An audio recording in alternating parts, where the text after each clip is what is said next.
Good afternoon, everyone. Good evening, good morning, wherever you are. I did this yesterday, but to be honest, I needed to redo it again because my cheeky daughter got involved and she was just photobombing everything. And it got really dark too. I started filming at 7 o'clock at night here, and it just within half an hour it was like really dark. So it's a little after 4 p.m. here, Eastern Standard Time, in Toronto, northern part in Stouffville, Ontario. I'm just here in my porch, in my backyard here, and it's a nice day. Figured we chat about something special I'd like to share with you. Redo what we did yesterday. So I received this book last week in the mail, Karate Beyond Kata. It's Melting Ice into Water by Sensei John Titchen. I'm honored to have received this book. This book, I have a lot of personal connections to this book because, on a couple of connections. Number one, John's a really good friend of mine.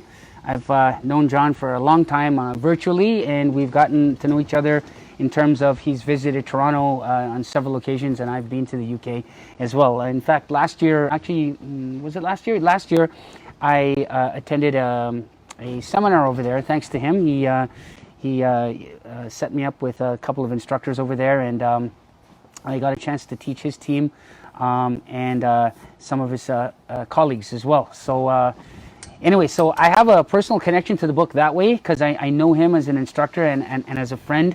I got a chance to meet his team as well of students in various locations, and a lot of the photographs taken in this book. For example, of some students that were in this shot, for instance, Hakan, a big shout out to Hakan. Got a chance to meet him. That's one of John's senior students.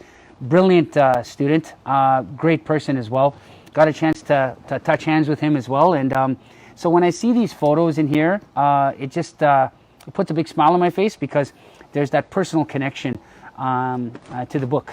Also, there's some photos here live from John's Phoenix dojo out of his residence there. So it's really cool. So yeah, the book Karate Beyond Kata, Melting Ice into Water by John Titchen, available at Amazon right now. I think it was officially on sale, I think, over the last week or two. I'll put links in this video on how you can obtain it, along with a lot of his links to his material online as well. So yeah, I want to talk about this book. So it says melting ice into water. I mean, if you know anything about John, John is he's a pristine writer, very meticulous, and he has this academic flavor to his writing. So it's very accurate, and he's very philosophical at the same time too. So the whole premise behind this book, at least in my understanding of it, is kata and karate exists initially as a block of ice, right? It's passed down, with in this structure.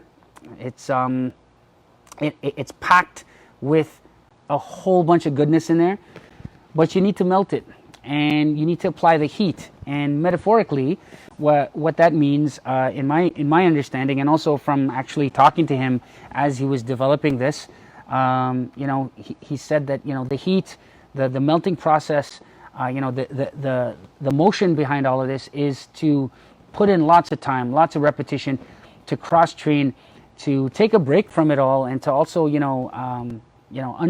look at your kata movements under different lenses. And so when you come back to it and revisit it again, it has new meaning, right? And so like if you think about it, ice takes the shape of its container once it's melted, right? It turns into a fluid state, liquid, and it takes the shape of its container. It's one of the phases of matter, right? It's not a science lesson, but it's just a basic fact of life.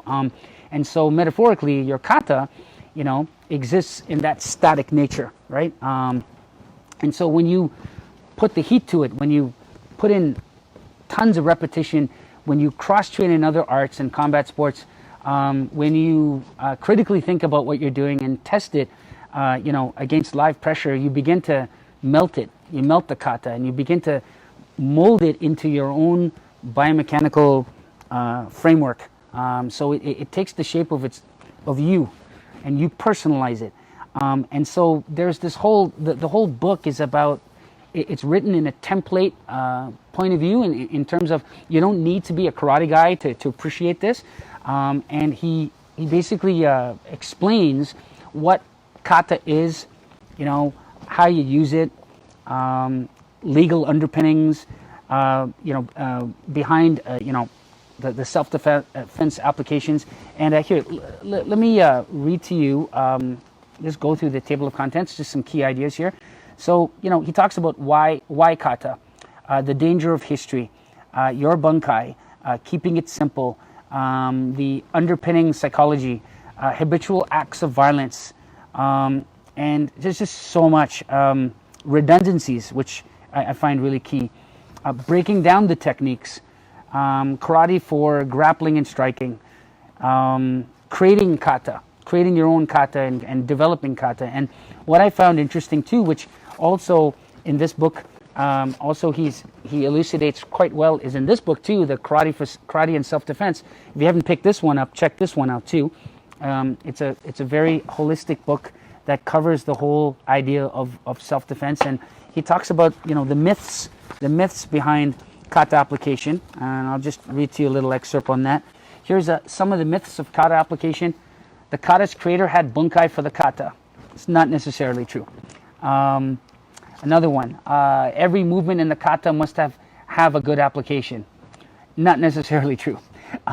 The applications are, the kata from this book kind of, how can I say, reinforces what I've discovered over decades, and also it kind of spins a new perspective on things, in that kata is not just about application for self-defense. It also gives you applied concepts, right? So it teaches you angles, it teaches you muscular conditioning. If you tweak it in a way using limited rest periods, and you can use it and repeat it a lot. You can use it. How could I say? It has a high cardio benefit as well, so it can be used for exercise. So he's saying here, there's many uses of it, and it's not just for combat. Every move in a kata has been pressure tested in a battle, and it therefore must be effective. And so you've got all these big myths, I should say common ideas that have been around, and he basically very carefully elucidates his reasons why these are myths, right? So I highly recommend this book. Form and function is another area that I would say is one of John's strengths, because for years John has been developing the practical side of karate. He brings, for example, his military background, his Air Force background, to the karate, and he's one of the few that I know that basically uses body shield, armors, and things like that, and puts in kata application live, and done properly. So and I got a chance to feel it and train with all of his team. So this book puts a big smile on my face, because it's a synthesis of what I know of him and how he teaches, from the way he speaks, his thinking, and how he interacts with his students. It's all consolidated into this textbook. So another thing too that I have to share too is I was quite honored that he asked me to endorse this, along with a list of other some big names here. For example, like Ian Abernathy's on here, Bill Berger, Chris Denwood, and I ended up on here as well, and Lee Sims as well. So I'll read to you the endorsement I have in the back here. It says, we need more books like this, high value, precisely written, innovative, and thought-provoking. Karate Beyond Kata provides martial artists with a step-by-step diagnostic and self-reflective algorithm providing practitioners with the door to evolve and adapt naturally within their own training, syllabus, and current mindset. Get it? I did. So yeah, that's this book right here. So I'll put links in there in the description for you to get it, along with this one too, Karate and Self-Defense. I say these two are very complementary to each other because they refer to each other. This one refers to this one, and in particular, they have some overlap in some of the big themes. Anyway, bye guys. Have a good evening, good morning, and good afternoon. Chris Hansen signing out. Peace.